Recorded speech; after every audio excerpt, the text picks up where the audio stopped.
Boa tarde a todos e todas, alunos do segundo ano do ensino médio. Eu me chamo Júlio e o meu grupo vai apresentar o trabalho sobre o bóson de Higgs. Nós fazemos parte da turma 22 NC2 e os meus colegas são a Juliana, o Danilo e a Sofia.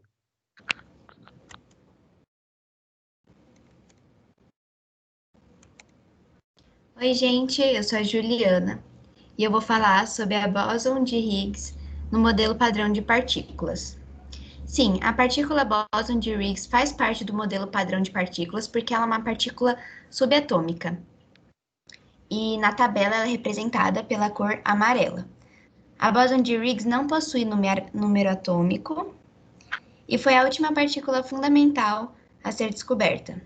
Assim, após a sua confirmação de existência, ela foi categorizada na subdivisão dos bósons, que é essa fileirinha de vermelho e o amarelo do bóson de Higgs. Ela foi categorizada nos bósons porque ela é responsável pela interação entre os férmions, que é essa subdivisão em roxo e verde, na qual possuem massa e são constituintes de toda a matéria. Assim, a partícula de Deus é uma das mais importantes partículas existentes. Eu sou o Júlio, de novo. A partícula bóson de Higgs teve origem no Big Bang, que foi o grande start do universo, o começo de tudo. E ela formou o que é chamado campo de Higgs, que é um éter, que criou uma viscosidade no espaço. E essa viscosidade funciona como uma espécie de campo mesmo, um campo de força. Que contém as partículas e fazem com que elas fiquem mais lentas. Isso faz com que, porque se esse campo não existisse, as partículas iriam se dispersar todas livremente na velocidade da luz. Então, esse campo ele contém as partículas e retém a velocidade delas. E a única exceção são os fótons, que se movem livremente na velocidade da luz, mas de resto, as outras partículas, elas ficam contidas nesse campo.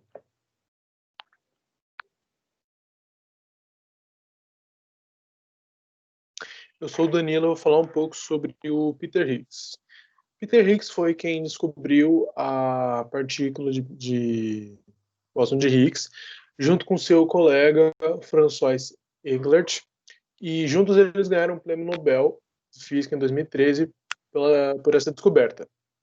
Higgs nasceu em 29 de maio de 1929, atualmente tem 91 anos. Ele trabalha atuando na área da física teórica, como professor em uma universidade, e ele teve sua formação em Gotham School.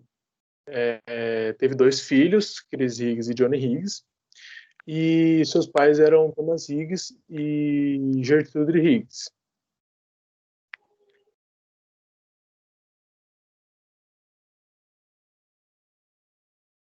Bom, eu sou a Sofia e eu vou falar algumas características do bóson de Higgs.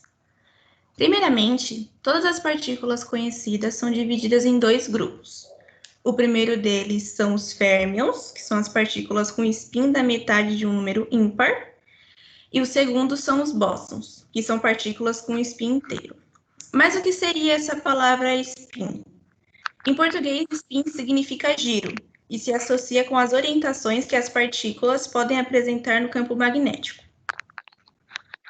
Os bósons de Higgs são partículas subatômicas de carga elétrica igual a zero e têm a sua massa igual a aproximadamente 126. E também tem o seu spin nulo, ou seja, eles fazem parte do segundo grupo que eu falei antes, os bósons.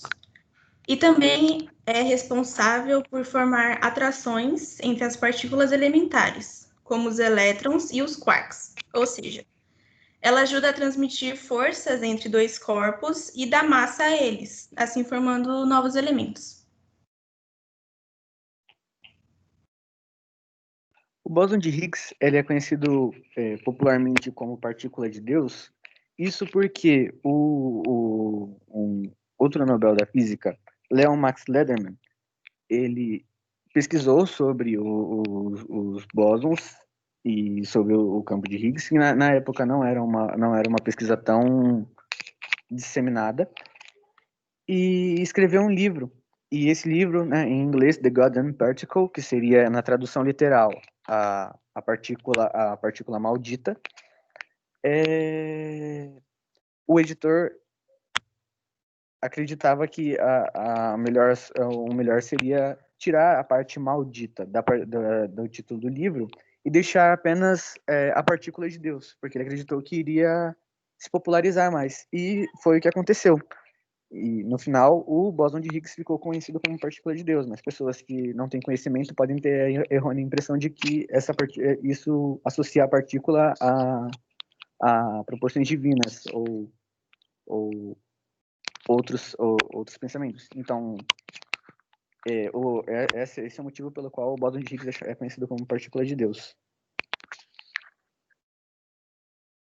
E esse trabalho foi de suma importância para a compreensão dos bósons, da física e do universo no geral.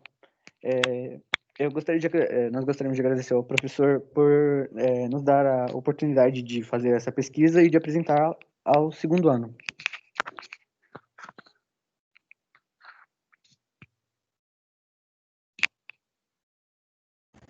Então é isso, gente. Espero que vocês tenham entendido direitinho. Tchau.